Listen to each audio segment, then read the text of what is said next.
My name is Aaron Arulian, and I'm the director of the Film and Television Conservatory here at Orange County School of the Arts. It's a pleasure to have you with us all. Today's event is part of our 5th annual Master Artist Series. This series brings acclaimed artists and industry professionals to OCSA to work with our talented students, building their skills and providing inspiration and guidance for their futures. This year we have an impressive list of visiting guest artists, including Tony Award-winning actress Stephanie J. Block, trailblazing ballerina Misty Copeland, and Academy Award-winning screenwriter Kevin Wilmot. We're deeply grateful to our sponsors for supporting OCSA and helping to provide our students with unparalleled opportunities like these and for helping make today's experience possible. Today, we're excited to have with us award-winning composer Tim Wynn and renowned writer, director, and producer Sandy Sternshein. Both of them have OCSA connections because Tim was a former student, and so he's one of our alums. And Sandy was a teacher for FTV many years ago and is an OCSA dad right now. We're truly honored to have both of them with us today for an exciting discussion on the collaboration that happens between composers and directors when creating a score for a film. We'll hear all about what goes into the process of creating music for film in order to advance storytelling until 3 p.m.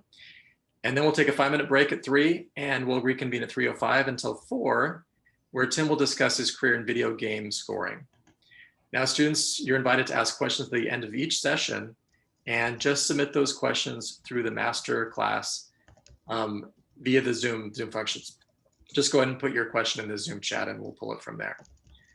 We're looking forward to today's program and hope that you enjoy it. Everyone, please join me in welcoming Mr. Tim Wynn and Mr. Sandy Sternshein. Quietly clapping wherever you are at. Well, welcome Tim and welcome Sandy. Good to see you. Today. It's cool to have OCSA connected guests. And this is a really interesting topic because we've got a couple of different conservatories that are combining for this.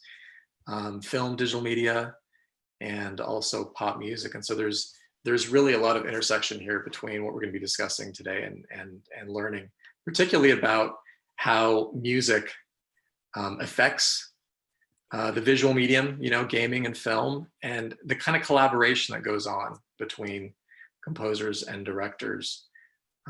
Something, two very, very different fields, but I know that in my opinion, film is not 50% as good as it is without the music. I mean, it's important to have that music and sound in there to make movies magical.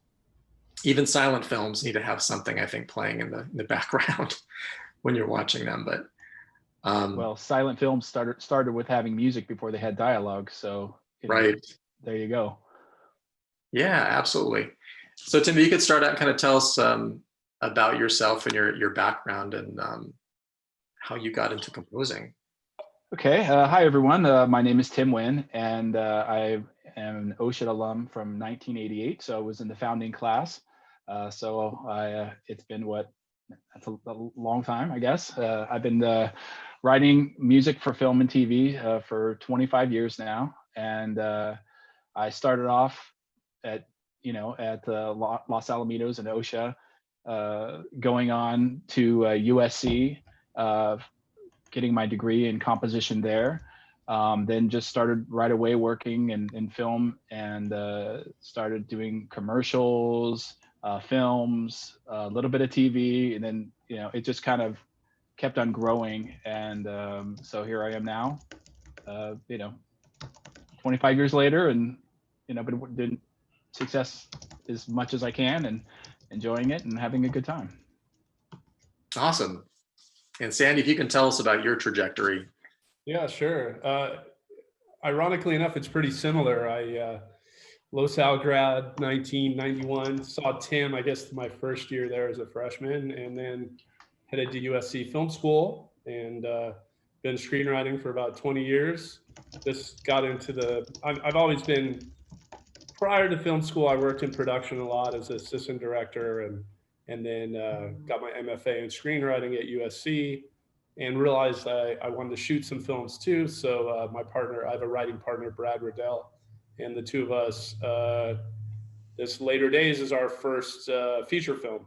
We shot before COVID, a year ago, September, October of last year, we shot in Chicago, and hooked back up with Tim on the way back. And so in doing this particular film, I mean, we will talk about the collaboration, but I also want to, find out more about your individual art forms. But so, I mean, shooting before COVID, I mean, that's kind of, I'm very glad that you got to make this film before everything shut down. Did you, in doing this project together, was this something that you reached out to Tim about as you were kind of developing it and writing it? Did you kind of know ahead of time, I'd like to collaborate and kind of get his input? Or was this something that you're like, hey, I need to get this film? I did. I knew about Tim, obviously, and we were friends. And he's actually probably at one point was closer with my wife. My wife's also a OCSA alum turned lawyer. But years ago, she was at OCSA with Tim, and I had a conversation with Dr. Opasik, and was telling him what we were up to. We had lunch, and he's like, hey man, you got to get back a hold of Tim. If you guys got to reconnect. And so I guess a year before Later Days, Tim, you can correct me on the dates, I shot a short film. You guys have all these great, I'm not gonna, you guys, I'm not gonna talk like an old man, but I'm an old man, right? So when I was at school, we learned how to make films on 60 millimeter, 8 millimeter. We worked on film, Avid, we didn't have Final Cut Pro, was just kind of going around, but now you guys have Premiere and all these tools. Well, a lot of my examples, I guess, my reel was really old as a director. So I had my award-winning screenplay included a phone booth in it, right? So I realized if I was going to go ask people for a lot of money to make a movie, I needed to do something. I needed a new short that felt timely, and so I made a little short film called Pegged. And I asked Tim. I said, hey, I pitched him the movie, and I'm like, hey, by the way, as we're financing for this feature film, would you be interested? We could work together and score the short film. And Tim did that. And so we had an opportunity to sort of reconnect, make a short film. We had a lot of freedom with it because it was a fun sort of comedy that was a little bit futuristic and voyeuristic. And so we got to be pretty creative on that, Tim. I think that's how we reconnected. If I'm correct. No, absolutely. Yeah. And then from that, it felt like it was a good fit. You worked well together. And yeah, I mean, we really, it's not just it's funny, you gravitate towards people you have similarities with. And so we were mentioning this, the pre-meeting, we had both played, sports at Los Al. We were both, choir kids with Ralph. We have a lot, we're simpatico, and you really want, as you collaborate, as you guys become filmmakers, collaboration's all about no drama mama, man. You want to be with people that you can shoot stuff off, that their ego is not attached. And I think Tim and I, as soon as we reconnect, we're like, all right, we're good, right? There's no ego attached here. As a collaborator, and you'll see some of the source material needed a lot of work, needed a lot of help of music. And so I wanted someone that not only, I could relay my vision, but also didn't have a lot of ego attached to be like, I want to do it this way or that way.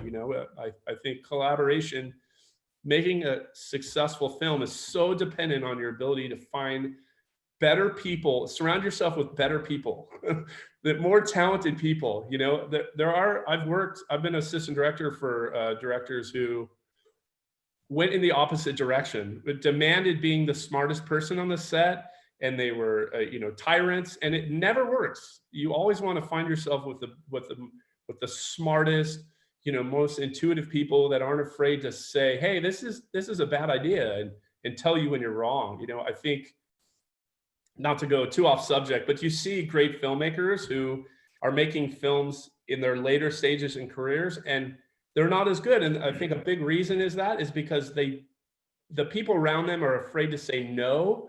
The people around them are afraid to give them real honest criticism, because you're like, I don't want to get fired from this great legendary director. I'm gonna pat him on the back and tell him everything's good. So I really encourage you as you become filmmakers to find people you like working with, and find smarter people like Tim, and surround yourselves with all the Tims in the world. Oh, wow. I'll send that check tomorrow. Thank you very Yeah, much, all right. Sandy.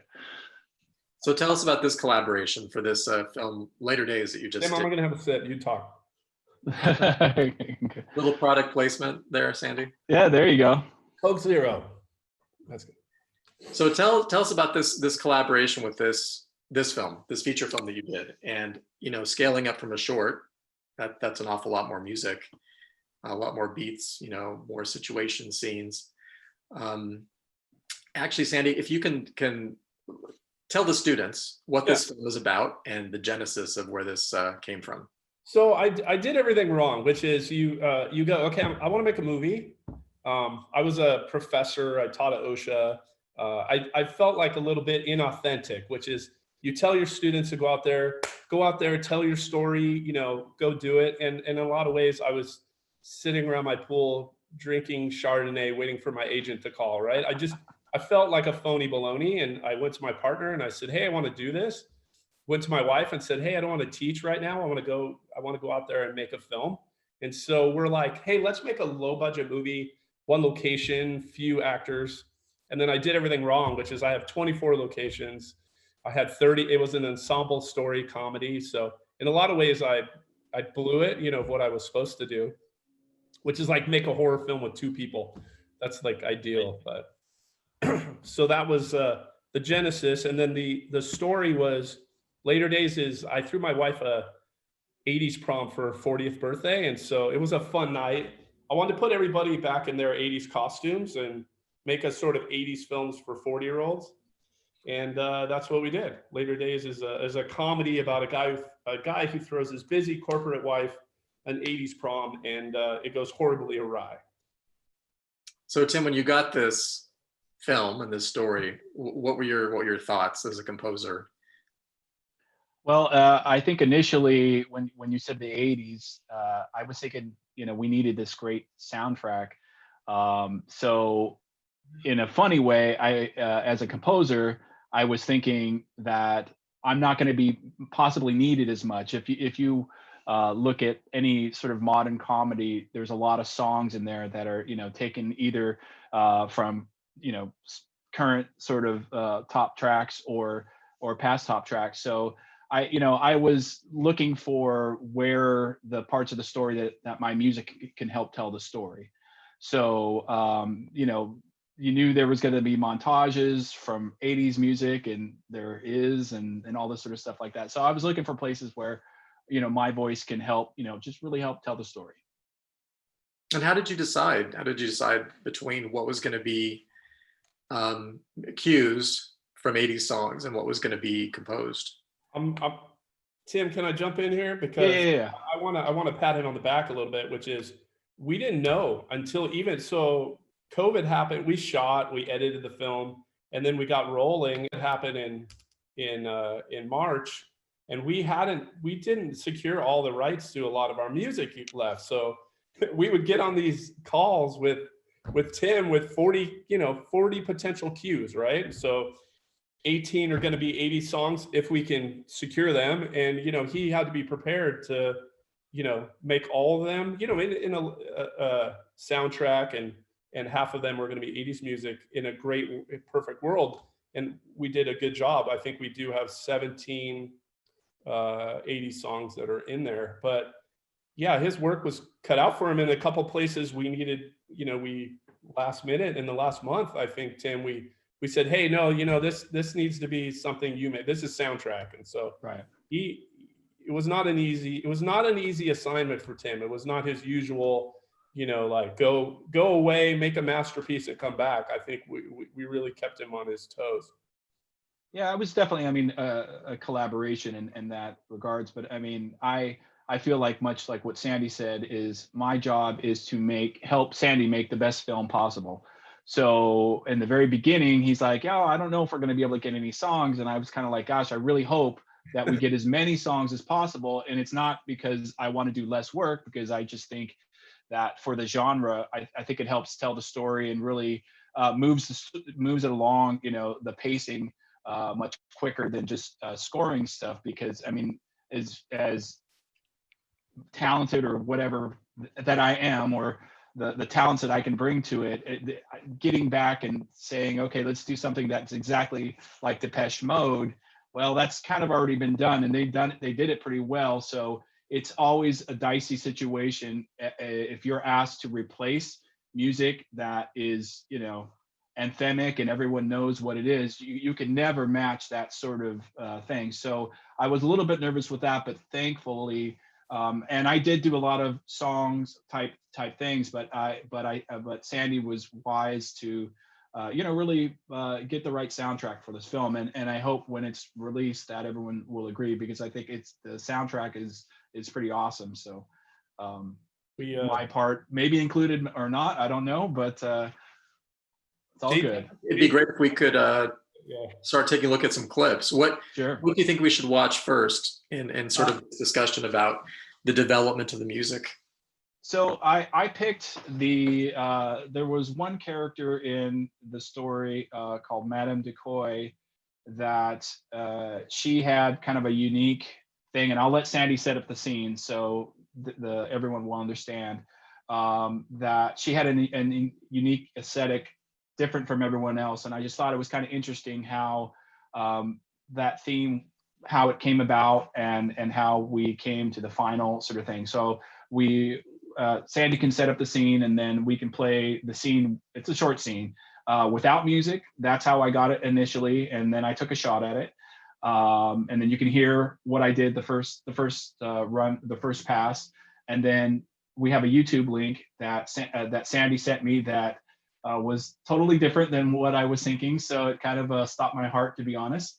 And then you can see how the final, how that changed or calibrated my musical choices in that scene the rest of the way. So absolutely. Aaron, can you pull that scene up, and then we'll pause it and I'll.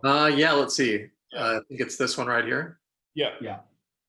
So this is the wife. Pam knows now about that. She's having a 80s prom thrown, but she doesn't know who the guests are. And so the husband made the mistake of making it a public event on Facebook. So a lot of people are coming out of the woodwork, and it becomes more of a high school reunion than a surprise party.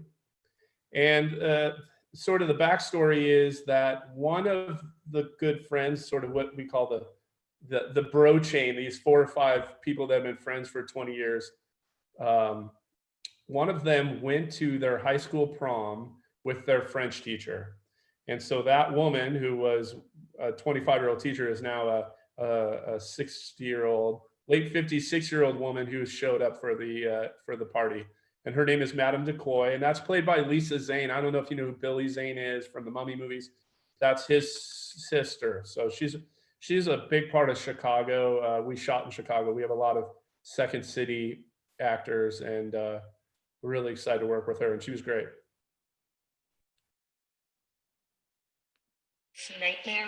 My loathing for you runs deep, big sis, but not deep enough to throw you a surprise party. Well, thank you for dressing up.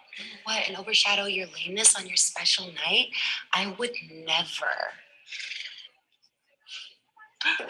Madame Decoy. Pamela, so good to see you. I was flattered when Michael reached out to me on the book of the face. I could not say no. I never say no. My mother, she's dying of slow, horrible death. The bile of impermanence consuming her. I'm so sorry to hear that. How do we know we are really alive until we are pinned under the razor-sharp boot of suffering? But tonight, we make party. Okay, step away from the birthday girl. We'll be back.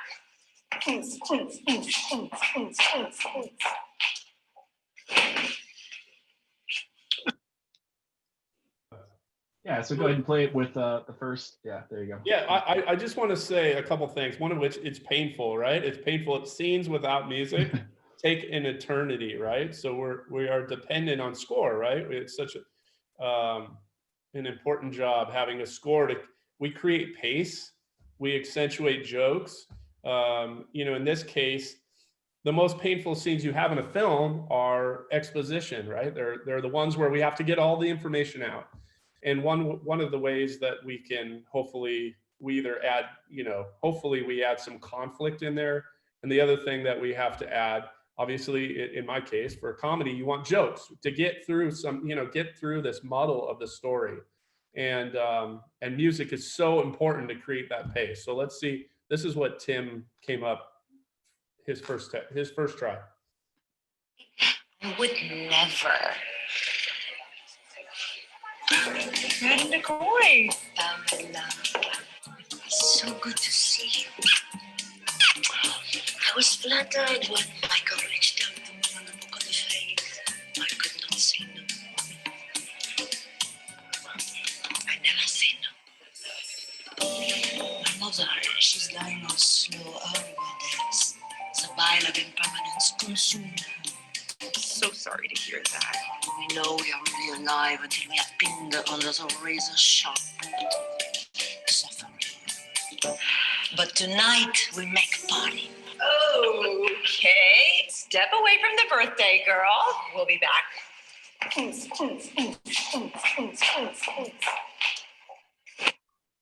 Okay, if you could see if we could try that YouTube link, see if that'll work.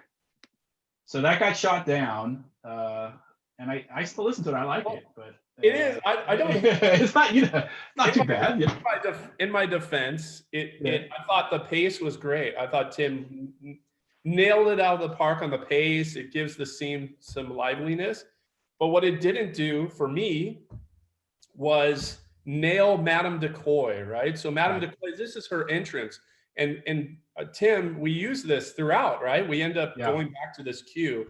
And there's two kind of filmmakers in the world. And there are kinds that, so when I went to film school, there were two guys. There were guys that worked at video stores, and there were guys that went to the Ivy League and came out of Harvard. I'm a video store kid. So I learned movies by watching every movie. I was a latchkey only child. I've seen every film. And so I can tell you what I want, not because I can describe it in mood and tone. I have to tell you, like, it's like that. And what I said to him was, Tim, I want more Gypsy. And he's like, what? And it upset him. And I said, no, I want more Gypsy. And I sent him a clip from Touch of Evil, Orson Welles' film. And that was it. That was it.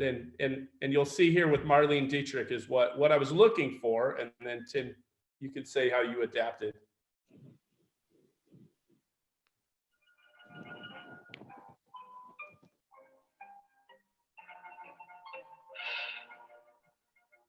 We're closed.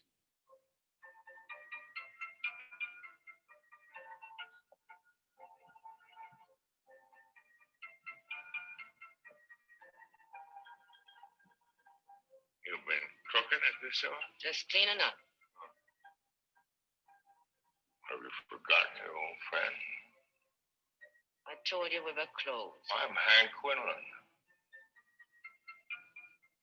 I didn't recognize you. You should lay out those candy bars. It's either the candy or the hooch. Must say, I wish it was your chili. I was getting fat on. Anyway, you're sure looking good. You're a mess, honey. That's probably good enough, I think. I think that'll help. So after I looked at that clip, I kind of probably my heart skipped a few beats and thinking, oh my God, what am I going to do, as I often do, and how am I going to achieve what he wants, especially when the scene is not comedic at all. So I was trying to put his input into what I did a little bit, which I didn't think was too far off.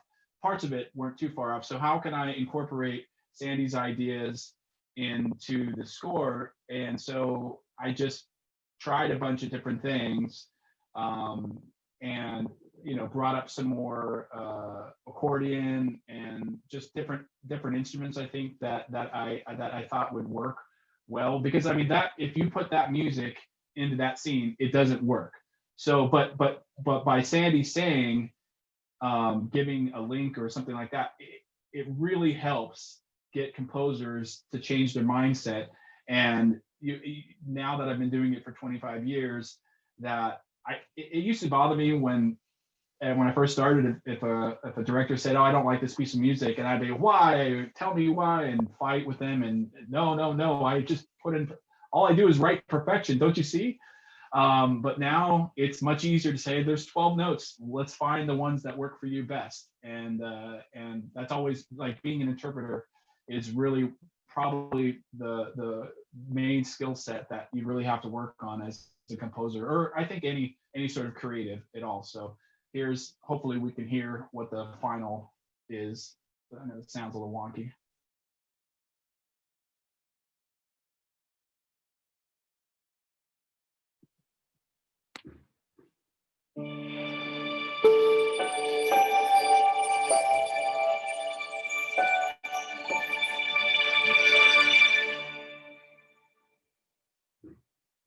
Well, thank you for dressing up. Oh, what? And overshadow your lameness on your special night?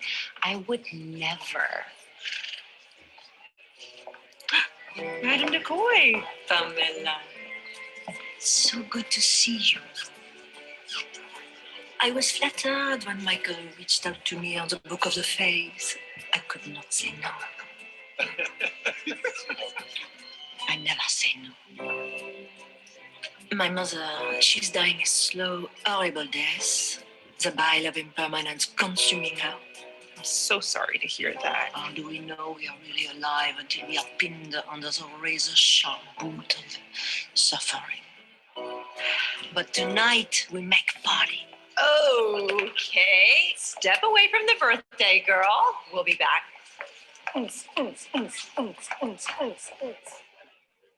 Good. So I hope you could hear it. I know the sound is a little low, but on my end, but I think you can see the changes, and it hits the joke, which was the main important thing. And we have a sort of a minor shift, have kind of an upbeat sort of French ballad sort of thing at the beginning, and then as she starts talking about death and other morbid subjects, I had the music just kind of get a little darker and a little bit more stuff. But I think I see it, and definitely that hits her character, I think, to a T, I would say. So So Tim, what part of this process, because it seems like if you're composing, and it's like a writer, right? I mean, Sandy, if somebody tells you, "Oh, great, change all this stuff in your script," and you're thinking, "Well, I wrote it exactly the way that I wanted because of this and this," but what sort of, I guess, pleasure or benefit, Tim, as a composer, do you get undergoing this process where oftentimes you're having to change what you thought was perfect in the beginning? Well, I mean, I guess it's just trying to be a little bit more patient than I used to be, so not so judgmental. And it's the filmmaker's movie, so I really like to. It is a collaboration, even though I write the music, of taking their ideas and fitting it into the score. So I think it's really important, and I've done it many times on many different movies where I've written the music and I swear that's the best thing I've ever written and nothing should be changed and it's a perfect scene. And then the director would give me notes. And I think this one is a good example as well. I thought the music the first time it was fine, but with Sandy's direction, it got better. So I've learned that instead of seeing red and getting a little bit angry or hurt feelings, I mean, it's just all part of the creative process. So now I just kind of go with the flow and just let's try it, and even with Sandy, we talked about having a writing partner, Brad. So there's Sandy and there's Brad. So there are times that and it was only one scene that they were going back and forth, or where they're like, no, I want it this way, or I want it that way. So I would write the scene in two different ways, and then we kind of just voted on which direction we wanted to go. So, and that's much more common than it used to be. It used to be much more monolithic, like director, and what they say goes. And now with the fragmentation of just movies and just media and everything like that, there's a lot of bosses that you have to placate. And I've heard of stories where people, like the head of the studio, wouldn't see the music until 5 days before they're recording in front of an orchestra, and he would finally, or she would talk or would look at the movie with the music, and they'd say, no, that's all wrong. They're recording in 5 days with an orchestra. So how much can you change? And so and they do, and they end up going and changing some of it on the stand and rewriting as much as I can. But with this movie, it was just Sandy and Brad. So I felt pretty lucky. I didn't have someone after we worked on it together for 2 months, and then someone at the end, no, that's all wrong. So this went really smoothly, I would say. But we did. I mean, like Brad, my partner's in Chicago. He's a professor at DePaul University. And so, Tim and I already have this working relationship. We're, talking all day, and he went back to class, teaching online during the beginning of COVID. So, I think Tim and I did make some decisions that he was like, hey, what happened to this? And I think that's a segue to our second scene. Yeah. Because this is the, we have this big toilet paper montage, right? So I'll set up the next scene, which is they used to toilet paper a lot when they were in their teens, and they go back and do it after this night of drinking and debauchery. They decide they're going to go do it. They're going to go toilet paper this girl that they always toilet papered when they were teenagers. And this big scene happens. And I think I originally pitched it to Tim as The Natural, right? I was like, yeah, the John Williams score to The Natural, right? Which is sort of our segue. I guess we can probably pull that. Are you ready to pull that guy up? Yeah. This is without sound? Maybe? Hopefully.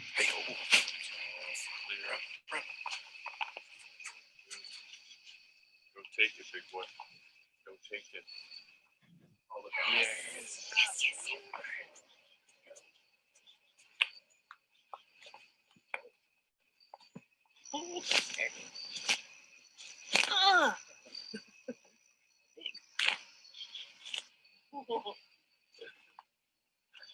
Nice. Watch. Get out of the way.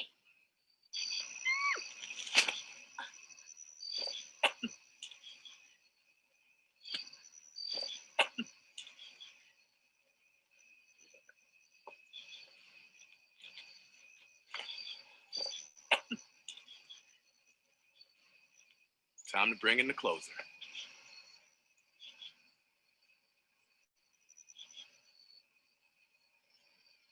Yeah. Still got it.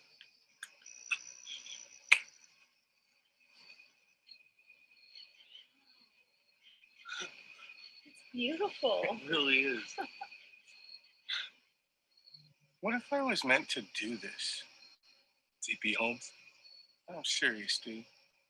Like, what if I was meant to do this? I'm decidedly mediocre at everything. I always have been. I mean, Pam's a super lawyer. Karen can design a storefront window that nobody can ignore.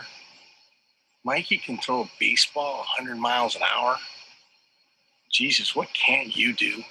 Resist 65-year-old poutine, evidently. I mean, what if I was put on God's green earth to do this? Well, if you put it as your profession on your Schedule C, you could probably write off the toilet paper. Oh, shit. Gossip. What? Safety spot! Safety spot! That's good. That's good. That's kind of where it changes. How painful are movies without sound? I know we have, at least half of you are music students. If this doesn't make you like walk away from this, like, I could go save someone's movie, I should do this. I think this is a commercial for how important music score is. That's my little PSA, Tim. No, that's good. Well, so they attempt it with, and I remember the first cut of the movie, we all agreed, oh, it's got to be The Natural. This is exactly, they cut it in. Well, this is exactly what we're going to do. So this is further into the film, near the end. So I hadn't touched it. I'm like, yeah, at some point I'm gonna redo The Natural, which I have done many a times for commercials, for other films, for every single thing. It's a very tropey sort of piece of music. So we always assumed it was going to be that way. So go ahead and play the next piece of music that if you don't know what the natural is, you'll hear it and you'll know it right away. Well, you'll hear, actually, you're going to hear it with, I think, just my score. I don't think with the temp. So Your version of it? My version of the natural.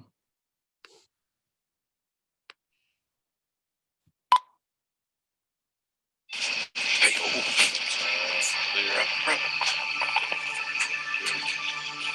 Rotate it, big boy. Rotate it. All the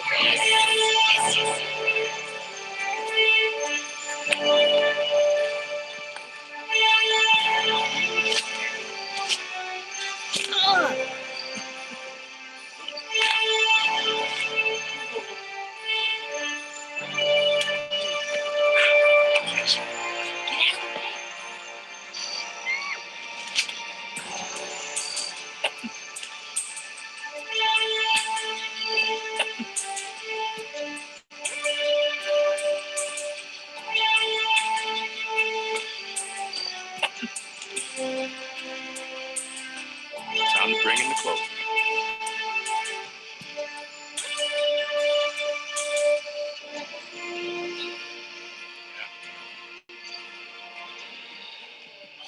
Still got it.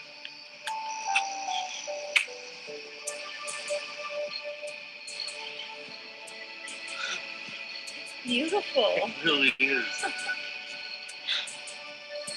What if I was meant to do this? TP Holmes? I'm serious, dude. Like, what if I was meant to do this? I'm decidedly mediocre at everything. I always have been.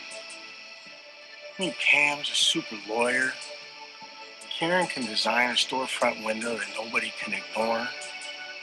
Mikey can throw a baseball 100 miles an hour. Jesus, what can't you do? Resist 65-year-old poutine, evidently. I mean, what if I was put on God's green earth to do this? Well, if you put it as your profession on your Schedule C, you could probably write off the toilet paper. Oh, shit. Gossip. What? Safety spot! Okay. Safety spot! Come on! That's good. You can go ahead and stop, and then we can play the final clip. I know we're probably a little late on time, so I won't say anything more. That's good. I think we're doing good. Okay. I will just add real quick that, that's great. He did a fantastic job. Tim did everything we asked him to, and my partner Brad loved that. But it felt derivative to me. It felt like Very derivative. He copied exactly what I asked him to. But I felt like we wanted something a little more. Do we actually have the Radiohead clip, the YouTube clip?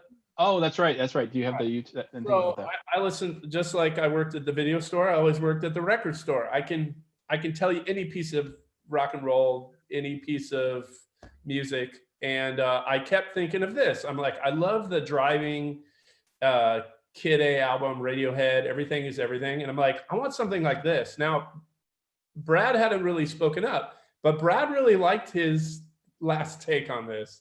So I side Tim. I call him up. I'm like, hey, man, I love it, but let's do something cooler. Let's not sell out here. And I sent him this song, which is really going to drive him wild because it's a whole other mood. Yeah, we don't have to hear the whole song. You can just play like 30 seconds of it. Yeah.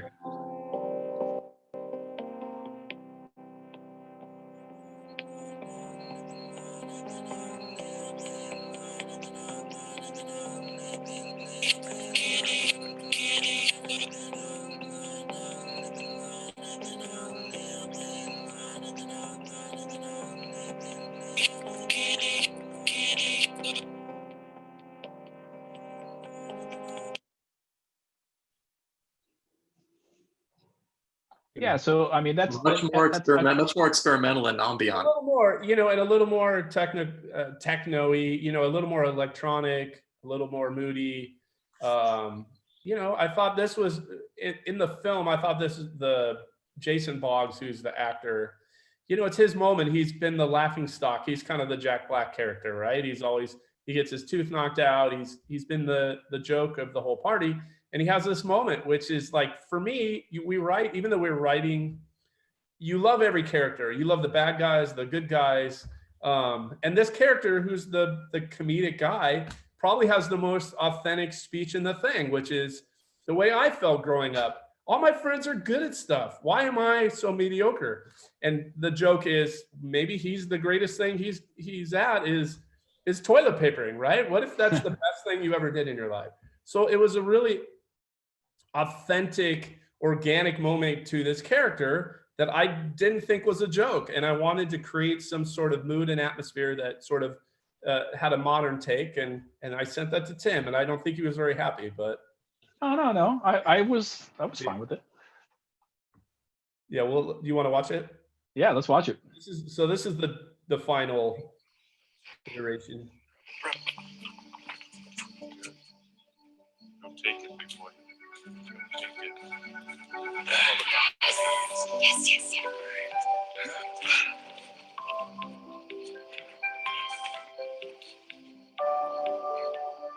That's it. Yes. Good one. Here we go. Great. Punch. Get out of the way.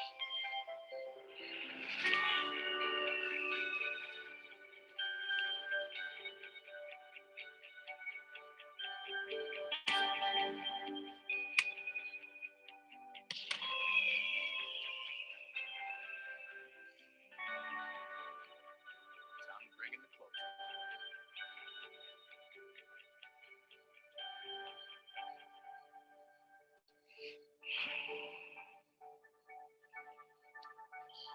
Still got it.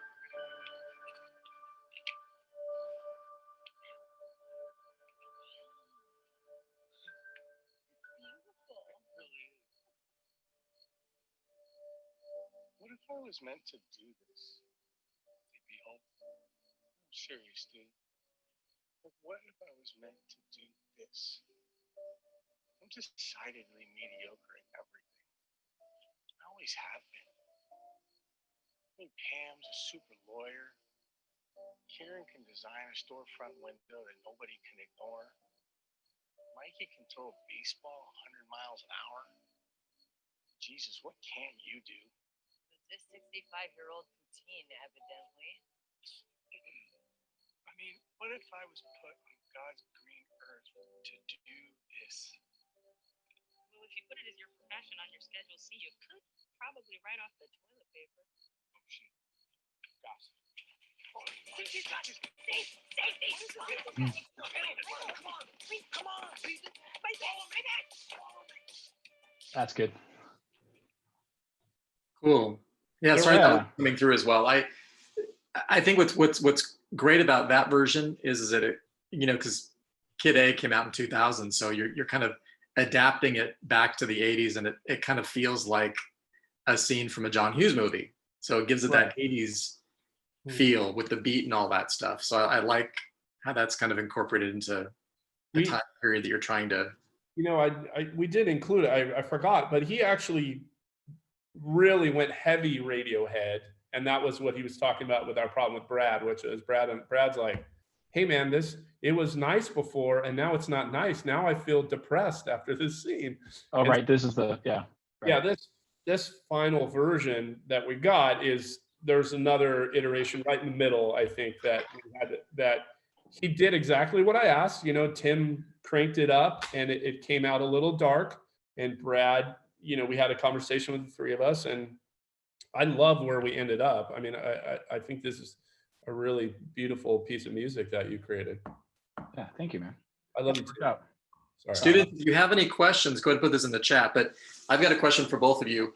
What do you think, start with you, Sandy. What do you think is good for a director to know? What kind of knowledge and background or preparation should a director have to be able to talk intelligently with the composer and have that? What can they bring to the table from their side? Well, it depends, right? Because some musicians are, how do I put this? Tim has some great social skills, and not all musicians do, and not all directors do. And so I think Tim and I had a very easy weight because we're both pretty sociable. We have a, as I lack the words, but our ability to articulate what we're looking for. I think that's the biggest thing. And don't go in, I would say, as a director or as a writer, go in like everything. I think the more open you are to saying, here, I have a problem here, which is this scene is long and it's slow, and how do we make that better, and what can you add to that? And so a couple things, color helped me here, editing helped me here, music helped me here, all these different things that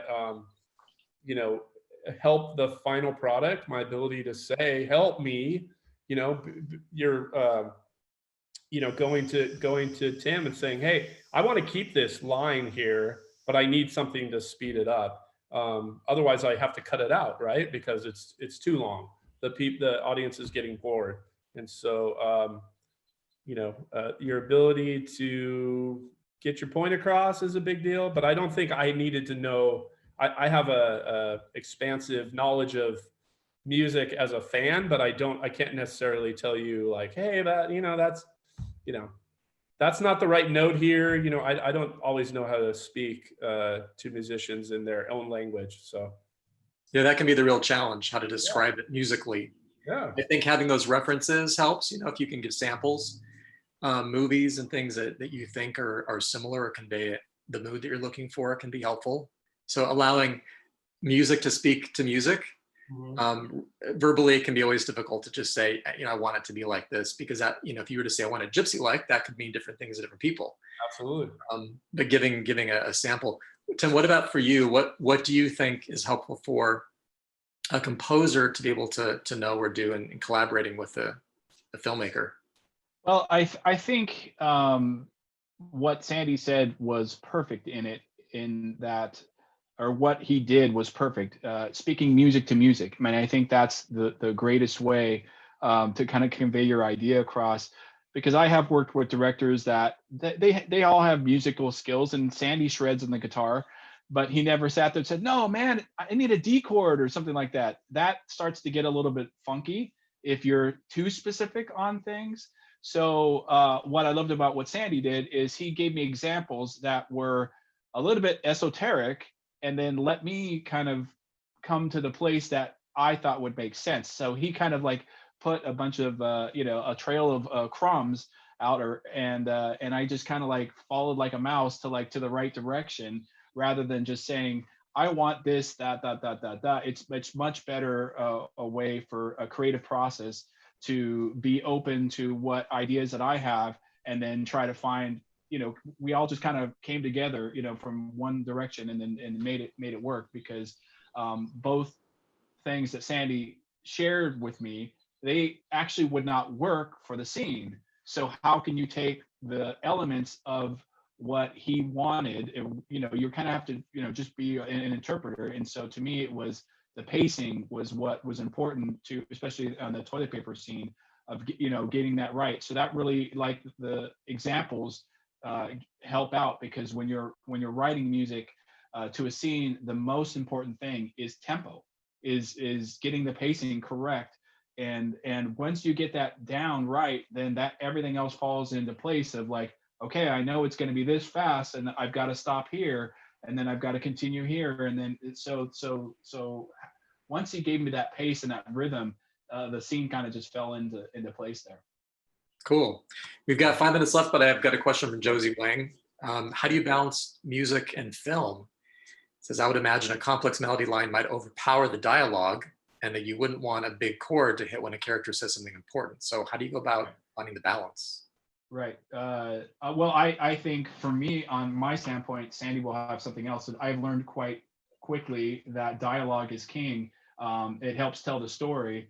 And I think as a composer, especially for a movie like this, you've got to know when you're where you're the front and when to be in the back. And just like in that last scene that we showed, when he started telling his story about it, you'll hear it when it's released on Netflix or wherever it gets released. You'll hear the music, but you'll feel it more than you'll hear it, I guess is what I'm trying to say. And that's the most important thing is and when I get comments about my music sometimes is if somebody says, oh my gosh, that emotional scene really got to me, it was so amazing. Well, then I know I've done my job right. They may not even recognize that the score is going on, but I'm playing their heartstrings. And so that's when I know I've done the right, put the music together right. That was a really big problem too, because we had all these 80s songs that you're paying for and you really want to utilize, and then you're trying to drop a Tears for Fears song under a big heavy dialogue scene, and you're like, I can't really utilize any of this, right? I'm paying all this money for this song. So it's with the needle drop ones, it's really soundtrack part, it's really difficult timing that up. Your editor does a little bit. A lot of films have sound editors just specifically for that. And so yeah, score he's watching, so he's he has an opportunity to take some nice breaks. Question about music cues from let's say a Tears for Fears song. How do you license that? Do you license that by the second, by the song, or does it just depend? I wish, I'd love for you guys to meet JT Griffith, who's the head of Nike Worldwide Music, who was a friend, and he ended up being our music supervisor. And I don't know, not to brag, but we have there's a movie called Stardust coming out, which is a David Bowie movie, and it has 0 David Bowie songs. David Bowie estate said no, and we have 2 David Bowie songs in our film, which I'm pretty proud of. And that's all JT awesome. Griffith. He had a relationship with them, and it depends. My buddy Sam Friedland just made this movie called Baby Splitters that's out. And their whole budget went to one Johnny Cash cue. It was like $75,000. So it just depends. We got really lucky in that a lot of these 80s bands make their money touring.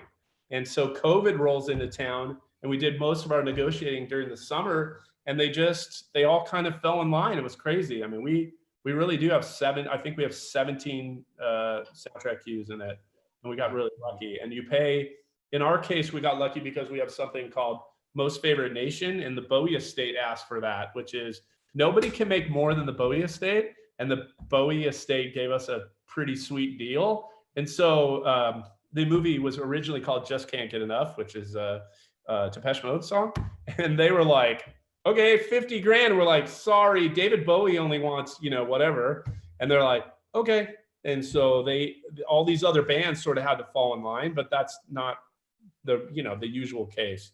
We got really lucky. So you're not paying by the minute necessarily, but you're paying by the uses, like if they say, I mean, it's all negotiable, but usually it's like you use it once. And then if you use it another time, the second time, sometimes they will say, oh, well, you got to pay me again when it comes back around or whatever like that. So, but it's all, you can work with that in the contract, and just like what Sandy said is it's all negotiable, that sort of stuff. But it's never by the second. It's always usually by the how many times you use it in a film. Great. Well, thanks, guys. We've hit 3 o'clock. So cool. Students, we're going to let you break out to wherever you need to go. Come back in 5 minutes for our next chat, which will be about scoring for games. And I guess, Sandy, this is where you say goodbye to you. That's it, man. I gotta go. See you guys. Much. Anybody have any questions? You on campus sometime when we're able to open back up. And one day, huh? That'd be cool. Yeah. Well, hello, anyone who doesn't know me. I'm Min Morel. I teach for digital media. I'm standing in for Mr. Williams. He apologizes profusely that he could not be here, but something came up. So we are going to transition from talking about composition for film to composition for games. So I figured we could start with the most basic question. What is the difference when composing for a game, and how does it differ from composing for film? Well, for games, there's 2 components for games. One is interactive, and then one are scenes that take place in the movie or take place in the game. They're called cutscenes. I don't know why. I should look into why they call it that. That seems a little bit strange. That's called cutscenes, but they're basically just in-game movies. That's kind of how I got my start working for games. Is that I started my early career. I did a lot of movies, and then that led into working in games because they wanted that cinematic quality. You know, gone were the days of the Super Mario Brothers, although they're still around. But as games sort of transitioned in from the sort of the bleeps and bloops sort of thing like that, and they wanted to sound more like films, then that's kind of where I got my start. And the first movie or the first video game I ever did was called The Punisher, and so that was being made a movie at the same time, Marvel Comics. So they wanted, you know, that really film sound that I had been writing for the last, you know, well, at that point, 10 years. So that's kind of how I got started. But going back to your first question was so that's the how they're similar is the movies and games. When they have scenes inside of the game, they're very similar to writing for it. But the other part of it is called interactive music. So there's usually music kind of that takes you from the loading screens to then when you're in the gameplay. And then in gameplay, typically there are it starts off usually pretty mellow. If I'm being stereotypical, starts off pretty mellow. You're just kind of walking around, not much, and then boom, something happens. And so maybe that boom, something happens.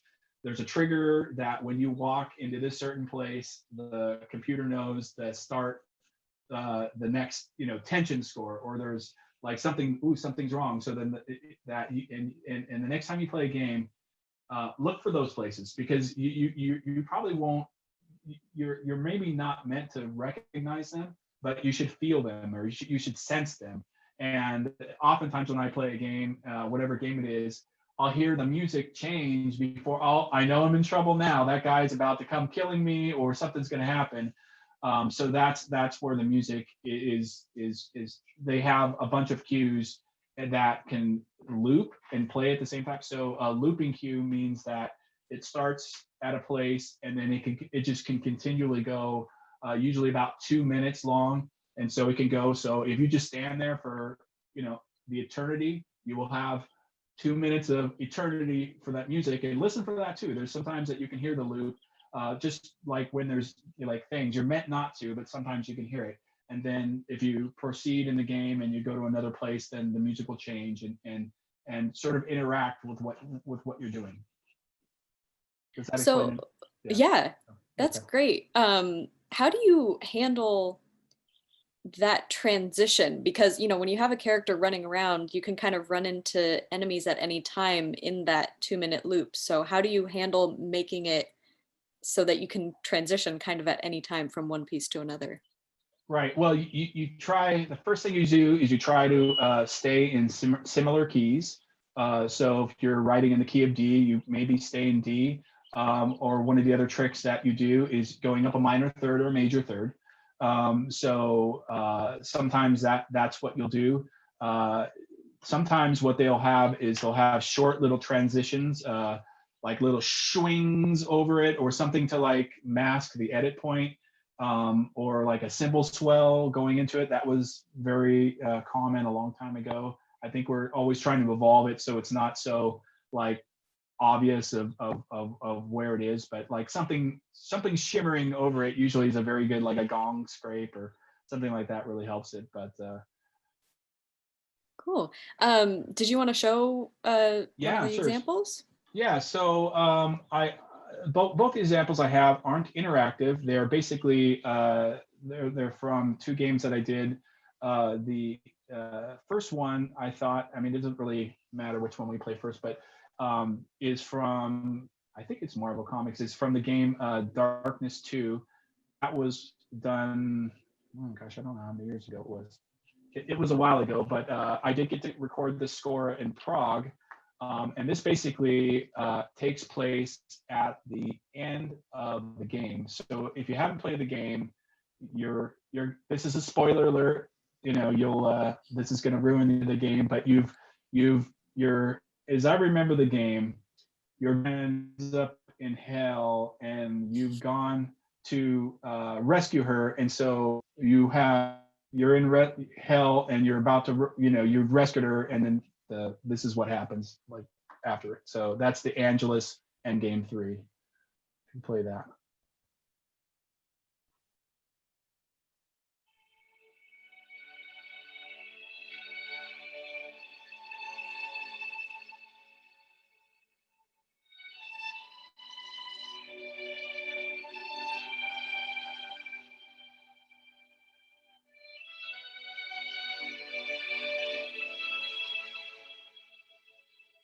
Jackie, you did it.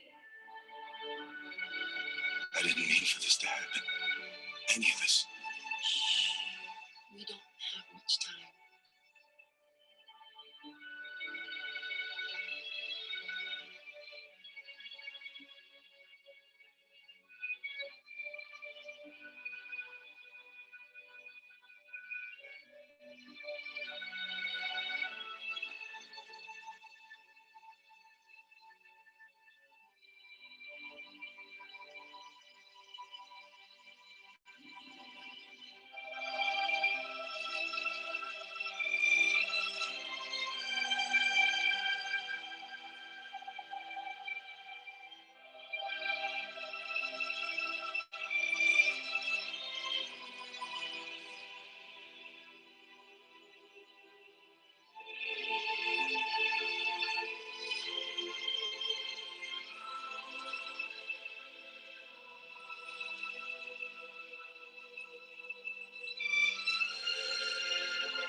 I love you, Jackie Estacado.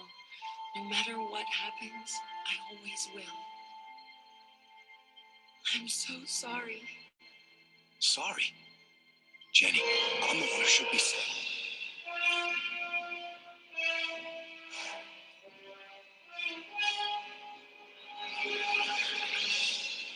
Jenny?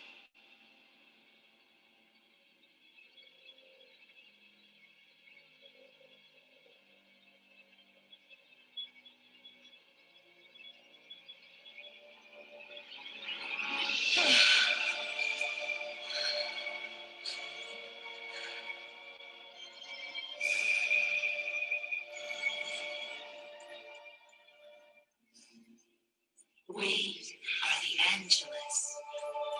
The world has gone too long without my light.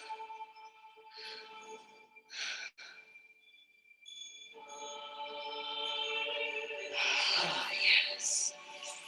It's been so long. Where's Jenny? Don't worry. She's still in here. And after all you put her through, she still loves you. But she knows what must be done. Give her back to me. Don't you understand, Jackie? Jenny's soul wasn't the only thing trapped here. It was you who gave her to me. I won't fight you. What makes you think I'm even going to give you the chance? You have become too powerful a host, caused too much suffering. You and it are now where you belong.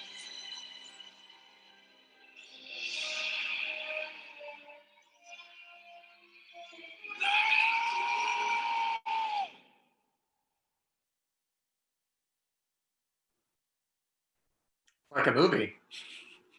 Yeah. Oh, you're muted.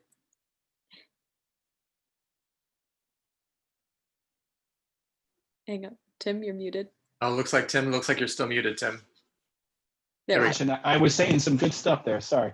But I think, yeah, it definitely looks like a movie. And I think that's what really excites me about games is having that sort of cinematic quality, but being able to interact with it and where you're part of the story. And I just, it's that telling the story, helping tell the story for video games is really what gets me going. Because there is a lot of cues that you have to write that's battle music and things, but where I can bring out emotion and really make you feel something, I think that's where I'm at my best, and what I really look to do as much as I can in video games. It's the story. It really, that to me is number one. So Yeah. It was earlier you and Sandy were talking about how in films, the music kind of just keeps everything from being awkward. It's kind of Yeah. the glue that holds the audience to the scene. Would you say that you have a similar goal when you're composing for games, or do you kind of approach it with a different intent? I mean, I think it is the same. It's similar. And again, it depending on there's so many different types of music for the game. So if there's a battle track, you are looking for, energy and excitement and things like that.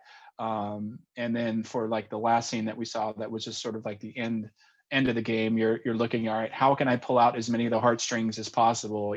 How can you get inside the character's head, and even for that piece of music, it's edited out for that, for whatever, but there was one place where it said, it had the square button, it said, let go of her. So I had created music that a high string pedal could just go on, and then piano could play underneath it forever. If you never hit that square button, you're going to hear it forever and ever and ever and ever. Now you don't see it in this final screen. This is just the final, if you're a normal human and you want to get to it, you hit the square button, whatever. But they have to figure out all these little ways for, if people want to just listen to an endless loop of piano and high string for, whatever. So it's interesting, you've talked a lot about, how the story is really what drives you. Yeah. Uh, However, I saw that you've composed for like an NFL game. So Yeah. how do you approach composing for a game that is less story driven and more tactics based? Yeah, I mean, I think for there, it's just that you're just looking for the right vibe, because I did what Madden NHL 25, and I also did one of the NHL games. Now I'm forgetting which one it was, 2016, I think it was 2015 maybe. But anyway, so that one is just all about like finding, sort of finding the right groove, and like, what it's still emotion. It's just a different sort of emotion. It's kind of like, all right, that kick butt emotion. It's like, what do I want to hear at the beginning of, like, before I'm going into play, football or hockey or, whatever it has to be. So just like, it's just finding, the tempo, the emotion in a different way. Just a, more, sort of that energy that you're looking for, Cool. Let me think. How about? Well, this was a question that Mr. Williams had. Do you feel that a game needs to have wall-to-wall music?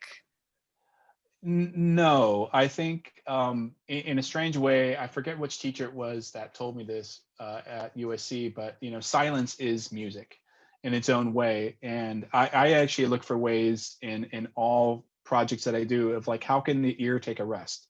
If you've ever seen the movie Amadeus, and where he just says, "Oh, there's just too many notes," and well, pick one. Which note is too many?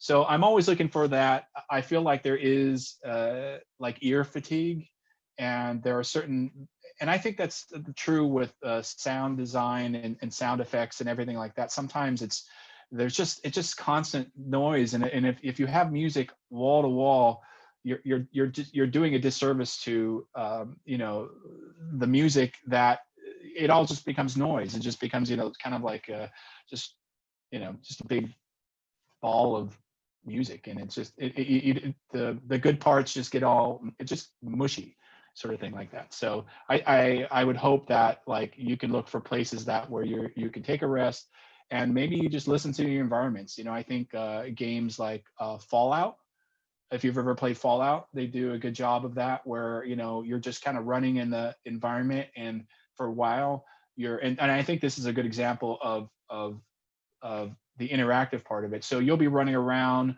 and you're listening to your power armor clank, clank, clank, clank, clank, clank, clank, and then usually even before you see a bad guy or a monster, you hear this like a sting, and you're like, uh-oh, to look around, like something's about to get you.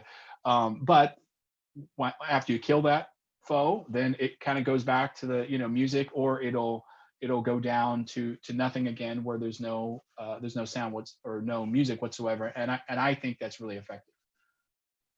Yeah, it's so funny that you brought up Amadeus because I was thinking about that earlier with you and Yeah. Sandy. Of just like, look at them, they're dancing to that Yeah, music. no, I think that will never get old. That little scene as a composer is, yeah, how many notes does one need? So and I think that part is just how Mozart said, well, which notes do you want to take out? And I've kind of taken that approach as well, that don't take it personally.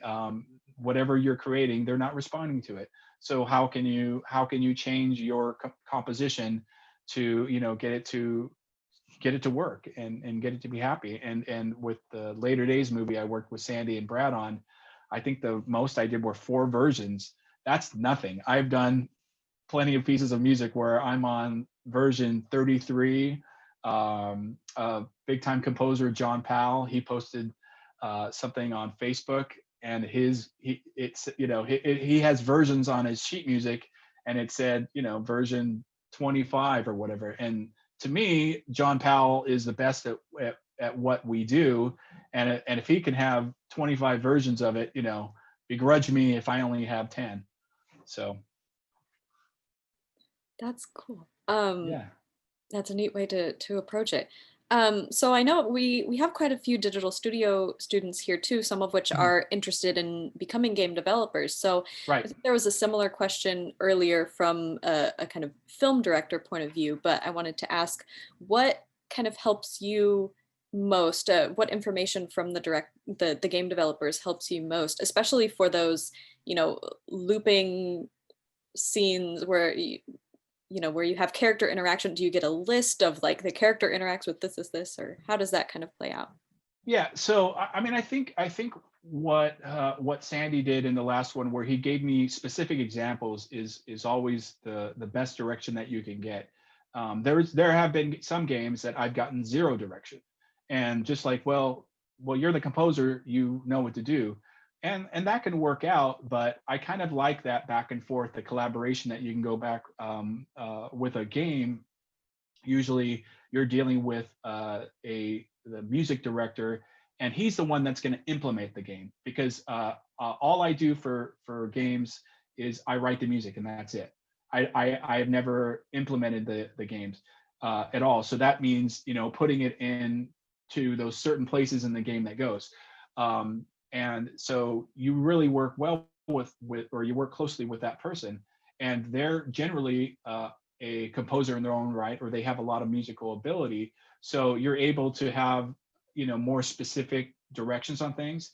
But I think if I had to go back and describe the best direction that I ever got, was I was doing a piece of music for Nike, and I think the video was about 2 minutes long or something like that, and they were coming out with a new shoe or something, and they said from 0 seconds to 10 seconds, I want it to feel this way, and then they would give me a specific piece of music, and then from 10 seconds to 45 seconds, I want it to sound like this. And what I mean by whatever the adjective they use to describe it, they shared with me a piece of music that would correspond with that. And that really got me on to the really was a window into what they were looking for. And anytime that you can be really clear, I think it really helps the composer get to it, and realize too that as a game developer and things like that, there's so many of these people that wear, especially at the very beginning, they wear a lot of different hats. There's a lot of people that develop the games and write the music for it. So knowing a little bit about each part of the game, sound design, music, obviously art, all that sort of stuff like that, I think it helps you be well-rounded, to really understand, even if you don't do it, but able to communicate what your intentions are for that game. So I think just like you're now doing in school, is just exposing yourself to so many different things, and learning, like, what these people like to hear and what they like to hear, or I think that makes you an effective game developer. Very cool. So the specifics really actually helped you rather than feeling like they were holding you back. Yeah, I mean, specifics are helpful as long as it's not so specific that like, hey, me in my high school, I had a band in high school and this is what I wanted to sound like. And maybe you can take a song that I did from high school and like, weave it into that. I don't really like doing that, honestly. And generally that hasn't happened too many times, especially for games. For games, they talk about, it's usually like, what movie they'll describe it in movie sets every time that I've ever done a game is they said, oh, we like the score from X, or like if you do like a Marvel project and say you were doing something from Avengers, you kind of know what it's supposed to sound like. When you're doing something like that, you're looking for how can you do that sound but add your own voice to that sort of universe of music. So that part's, just, I think you ask them, let me discover it for a little bit, give me some, a little leash here on the rope here, and let me try some things. You may not like them, and that's okay, but even not liking something tells me what you like. So doing the wrong thing sometimes is a good thing. And if you go down the wrong path and they're able to pull you back in, that's all right. There's nothing wrong with that. That there's no harm, no foul. Because in the end, you want what's best for the game. You want to make the best game that you can possibly do. It does me no good to write the best music for the worst game. It doesn't help me whatsoever. It helps me actually more to write the worst music for the best game. That's sort of a business thing of it, but if I had to choose, but I want the game, I want it when it comes out that everyone says how fantastic this game is. And if they don't even say anything about the music, it doesn't bother me. I want the game to be successful. It's very insightful. Thank you so much. Yeah. I think we have one more clip from you, and then we're going to open up to questions for from the sure. students. So students, if you want to start dropping questions in the chat for Mr. Wynn while we watch that. So this is from a video game called XCOM 2, I think it is. I don't think it's the thing. And it basically is pretty self-explanatory. They're running through a scene where they're about to see the ship for the first time. So just an example of that. Just stay clear of the perimeter, understood? Commander, good. I think we got something here. Despite all of Advent's efforts, there are still people who refuse to believe their lies. And it's time we let them know they're not alone. We've already located a target for our first operation. Sir, given our current location, there's actually no way the Sky Ranger could reach that position. Who said anything about the Sky Ranger? Shen, status report. Are we ready? Short answer, yes. But you might all want to hold on to something.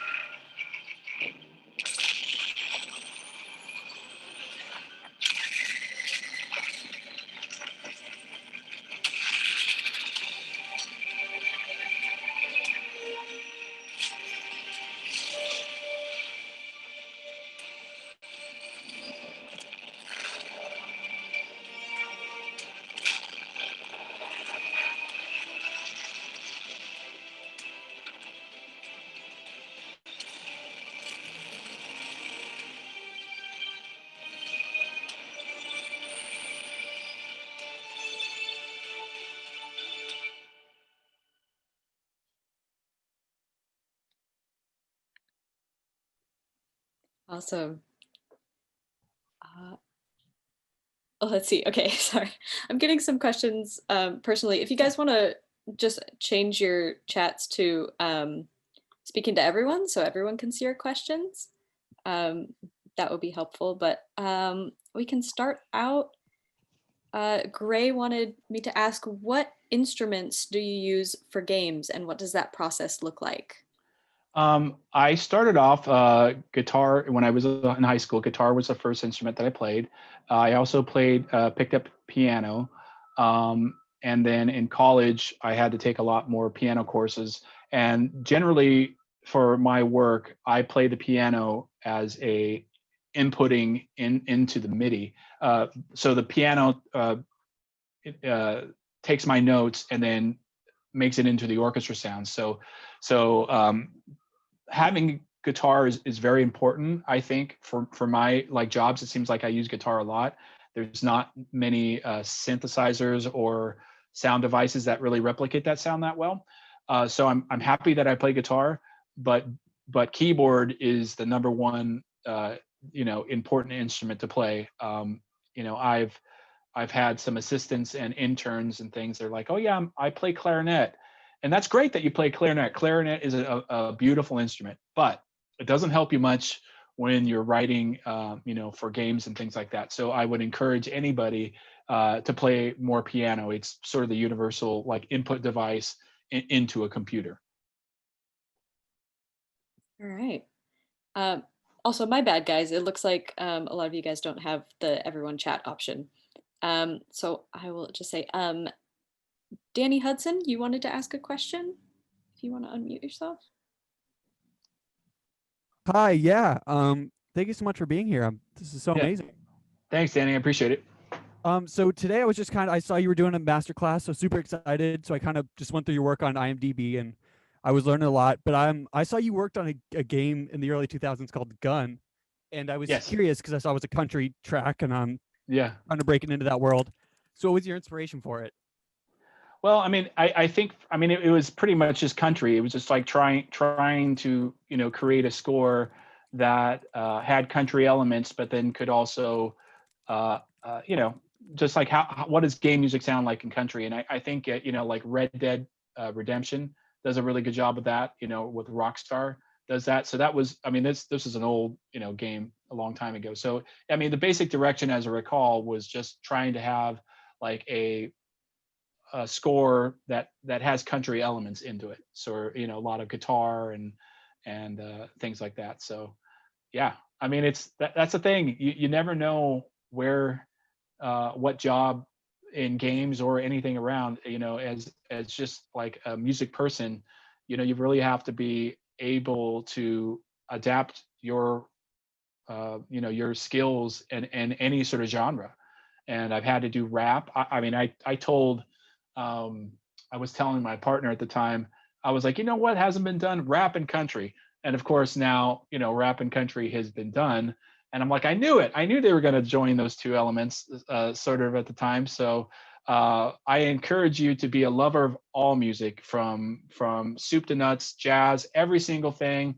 Love all music, dabble a little bit in each, and add those influences into your own music. I think that is very useful and helpful, because that's what makes you unique as a composer, is having like joining all those different things.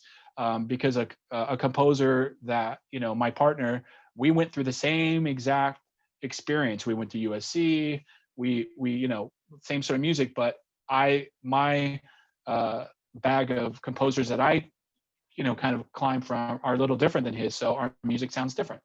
And that's what makes me unique, and that's what makes him unique. Thank you so much. That was super helpful. Thanks, Danny. Yep. Good luck, man. Thank you. All right. We have a question from Addie Cornelio, who's wondering, have you ever had to work with compositions that have words with them? And if so, do you prefer the lyrics to be more poetic or direct about the story? Yeah, that's a good story. A good question. Absolutely. That really was what I started doing. I was a songwriter. And so I've written a ton of songs. I haven't released a ton of songs because it just, sometimes when you're in high school, what ended up me getting into this field was I kind of started, I got tired of always waiting for the drummer to show up. They were always late. So sorry, drummers. It's just true. You guys are always late. So, I just kind of, I wanted to figure out, well, what I could do writing music. I knew I wanted to write music, but how could I do that? So someone said, you know what, you would do a really good job is, film scoring. And I never even thought about that. And so there were, teachers and even Dr. Opasik was encouraging me to try to do that sort of stuff as well. So that's what I did. That's what I ended up doing. So now I've kind of lost my train of thought. What I was poetic. Yes, absolutely poetic. Because for me, I can't stand any movie that you see. You should play a game of like when they start a song, and play a game of like, why did that music supervisor pick this song to go here? And 9 times out of 10, or I would say 10 times out of 10, there's some sort of lyric that hits the mark, and it makes me like, oh man, did they really have to like, use that song here? It's so on the nose, but that's, I mean, I hate to say it, that's just what people respond to. I prefer the more opaque sort of meanings, and just, having a lovely song sort of hit the mood, but not hit it so hard that it's like, it's so obvious of why they picked that piece of music. So absolutely lyrics and poetic is my vote. Awesome. Not Noah, you had a question you wanted to ask, if you want to turn your mic on.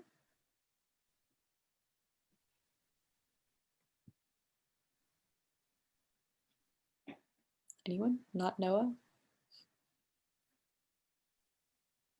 Oh, here he comes. Hey, Hey Noah. does anyone know how to do the Easter egg in Call of Duty Black Ops, the new one?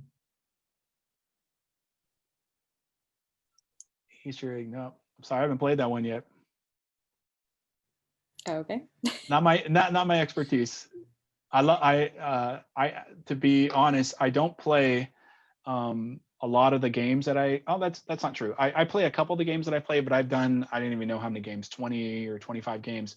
And I probably only play 2 or 3 of them on a regular basis, because it is so, it takes you out of your element when you're playing the game and you're hearing your music, because you're bringing so many other different emotions and different feelings that you have in it, how you created it, why you did it, and then things. And if it's a good emotion, then it's fun to play.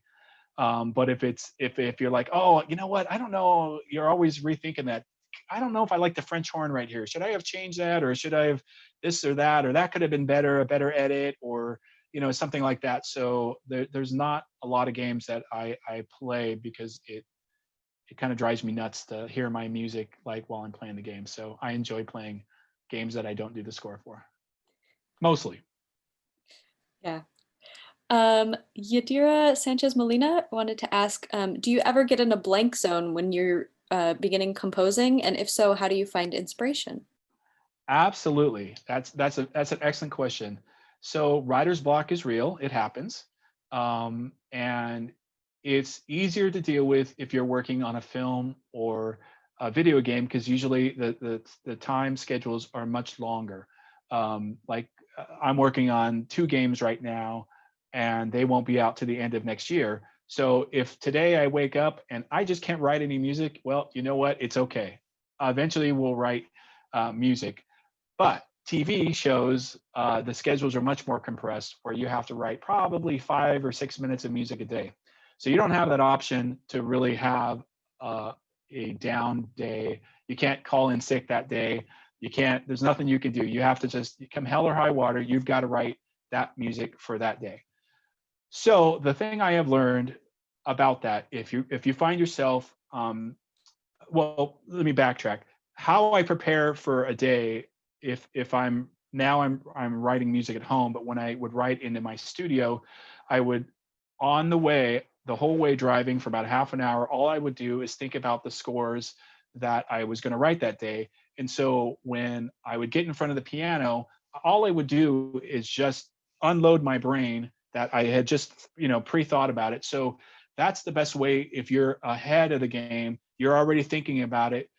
When you come to the keyboard to input it, you're not even writing the music. You've already written the music in your head, and you're just, you're dumping it into the computer. But there are days when that's not perfect. So you come and you're sitting in front, and you have no music in your head that day to do it. But you have to write music. So you do write music, and sometimes it's not all that good, but you have to keep on writing it. It is much easier. And I think it's true about writing a term paper or anything like that. I think it's the same sort of set of circumstances, to where it's easier to edit a bad paper or composition than it is to just sit there and just stare at it and just go, woe is me, I just can't accomplish anything today. So, well, I mean, you just got to just, break through it. And sometimes I'll take long walks, I'll get out, I'll walk my dog, something will spark inspiration. And there was one example that I remember. It was my first film that I ever did out of USC. And I had a piece of music that I had to write. It was a lyric. I had to write a song, and the character was doing something sort of seductive or something like that, where she was trying to talk to her boyfriend or another character or something. And so I had to write that song, and I just could not get the vibe right for about 3 or 4 days. And I was having this panicky feeling because I needed to get it done. And then, so my brain is working on it at all times. I'm always thinking about writing music. So I had to take my dad to the airport at 5 o'clock in the morning. So I'm driving him to the airport at the time when, you know, much like you guys are, I'm sure you don't like getting up at 5 o'clock in the morning. So I wasn't very happy. So I drive him, drop him off at the airport at LAX. And at the time I was living in Los Alamitos. So it was about a half-hour drive. On the way back on the newly minted 105 freeway, Eureka, it came to me. And so I wrote the whole song in the car, got the lyric, got everything there. I sang it into a tape recorder back when, you know, there wasn't an iPhone, and, you know, kind of wrote it down a little bit as quick as I could. And then I fell asleep for 3 hours, and then finished the song that day, sent it away. The director was in the Philippines at the time. He heard it, loved it. We recorded it. So my point is that you may not realize it, but your brain is always, at least mine is, it's always thinking about the problem.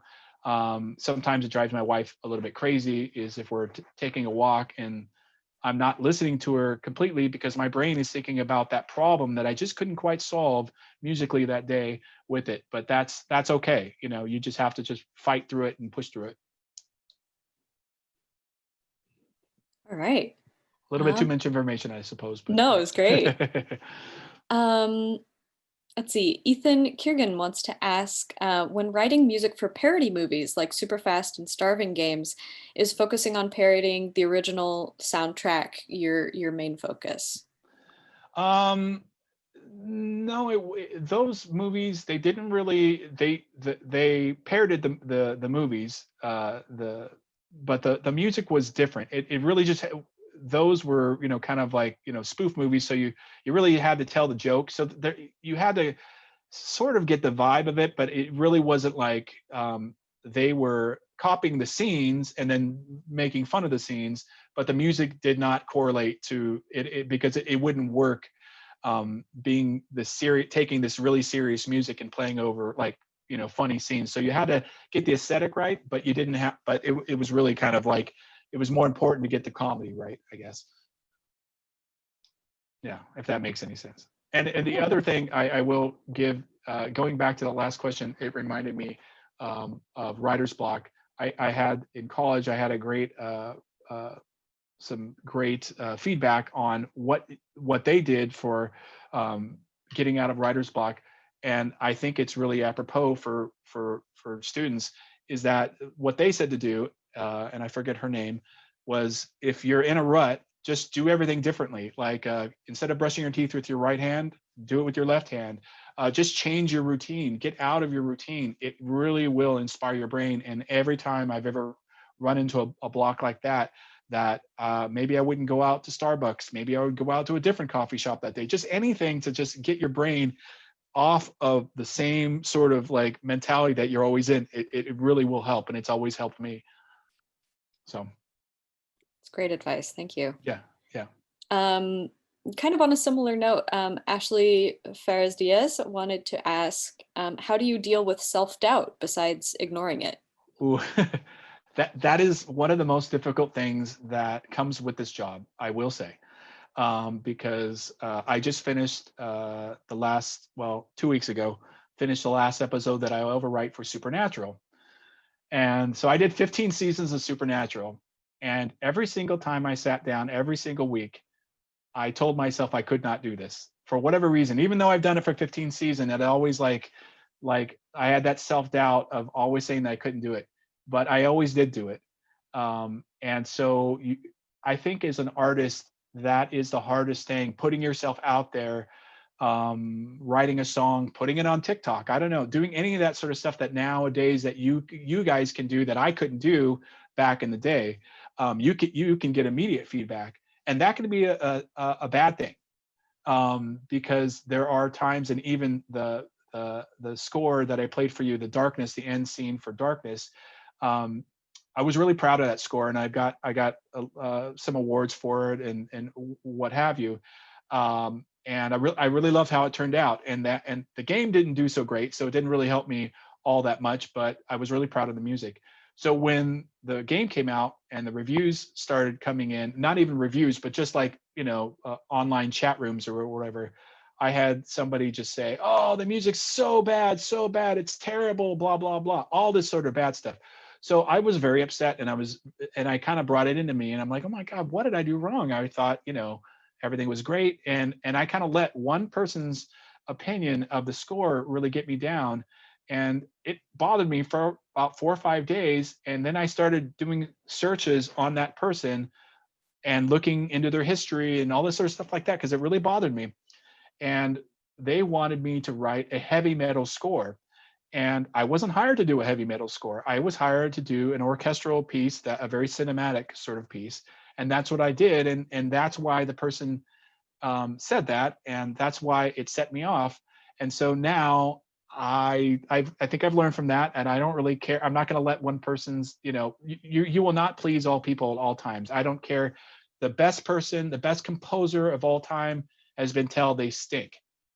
From Mozart to today, every single person, to name whoever artist you want to say, they've all been told they're terrible. You just have to push through it, and it's part of the maturation process. Just put yourself out there and know that some people are not going to like it, but that's okay. Just do your thing and do your artist thing, and you'll find a home for it. Absolutely. I mean, media is so fragmented now with so many different voices, and that's a good thing. It's so much better than this homogenous sound that was when I was growing up, and there was only certain people that controlled it. I mean, any one of you can release an album. Any one of you can create games, even in small ways, and develop movies and do all this great, amazing stuff that I couldn't do, back in the day. And you're going to get some criticism sometimes, and that's okay. Just keep doing it and produce things and write music, and it'll be okay. You will get thick skin eventually, because being an artist, that's dealing with the criticism is a big thing. I don't care if you're a visual artist or a music artist, any sort of being an artist, you're going to get criticized, and you're just going to have to fight through it and realize that's just part of the job. So sorry for being so long-winded. Am I talking too much? 3:51. No, it's great. Those are important. Okay. On a lighter note, we have a question from Rick Bjorn, which is, do you have a favorite song that you wrote, either game or film? I feel like it's cliche, but I mean, they all have, I think they all have their own place in time. How about this? My favorite, well, the Angelus piece of music, I did like that. That was one of my more favorite pieces because of other reasons of what was going on. But I had the luck to write for the Simpsons game. This was back a long time ago. And why I was so happy with that was the first time that I got to go up to Skywalker Ranch and work with an orchestra on Skywalker Ranch for, what was it, 6 days straight. And that was probably my most amazing experience I've ever had. I was there with my best friend and partner. We had so much fun. My family, we brought them all up to Skywalker Ranch and got to see, where George Lucas made all this sort of stuff, all the magic behind it. It was this mythical place, when I was growing up, so yeah, that was amazing. I mean, that orchestra, the San Francisco Symphony Orchestra, is amazing to work with, great people.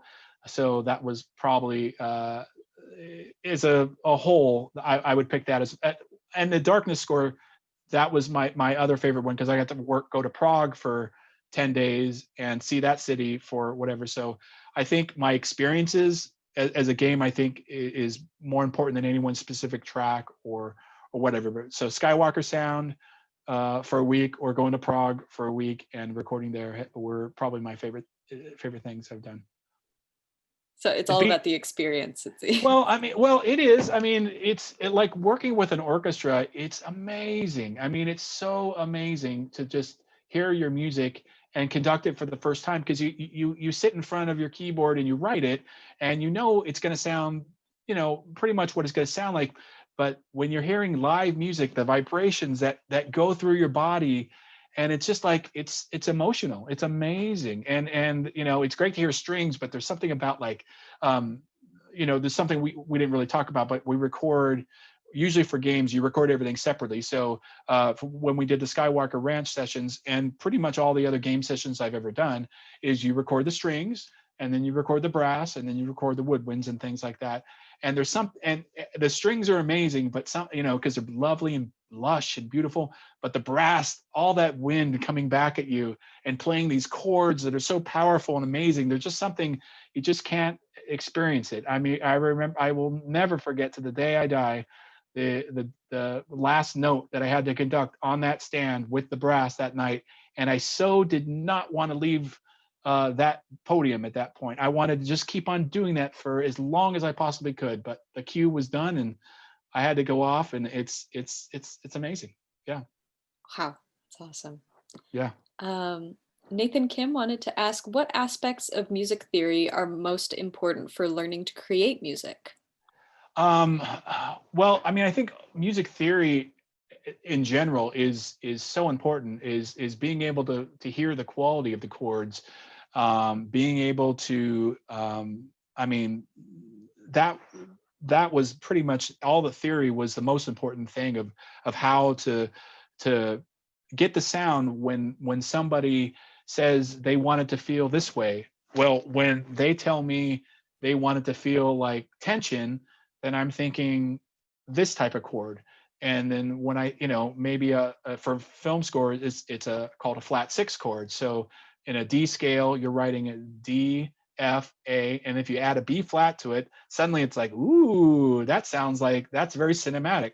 So that's a very typical like sort of thing. If they want it to sound, you know, pretty and lovely, I'm like, well, that tells me that like maybe I can use a major 7th, and it's going to be a major chord with a 7th on top of it, and maybe like a 9. And so there's just like the film people and the game people will tell you adjectives, and you have to translate that into music. And so over the years, I've learned that skill of like what chords mean what, and what this means that, and it's yeah. So I mean, I think really just putting it together. So what you see is apples and apples is if you ever want to write, I tell people this, like when I was starting off and I had time because I wasn't getting hired quite yet, is what are the most popular movies that you've heard that year?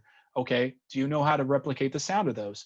Take that score apart. There was a score that I love. One of my favorite comedy scores way back in the day is called Dave, and that's a movie about a guy that was he was pretending to be president because he looked like the president, and then the president died, and so he actually turned into the president.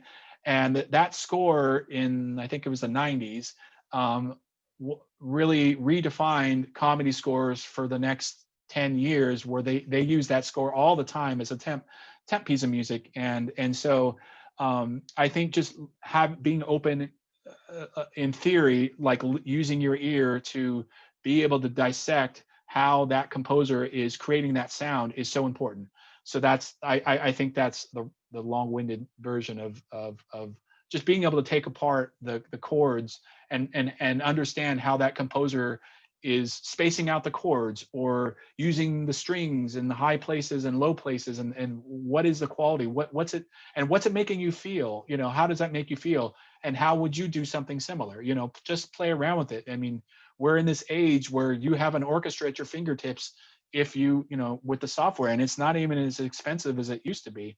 You can all, you know, have those sort of things, and it's amazing. It's just the power and the abilities that you have today is great. Technology, you know, use it, learn it, love it, use it. Thank you. Yeah. That's great. We probably have time for one more question, and that was the last one I've been sent. Have any of my co-hosts been sent a question to pose to close us out? I have not. Right. Well, how about this? What's the question you wish we had asked you because you want to get some kind of genius information out? Ooh, okay. Well, I tried to fit in all my little anecdotes as much as I could on it. But I mean, again, I think you've really hit on all the stuff about how, as an artist, the emotion of putting music out there on a YouTube channel or doing this, and then getting criticized. What does that feel like? Is that a good feeling or a bad feeling?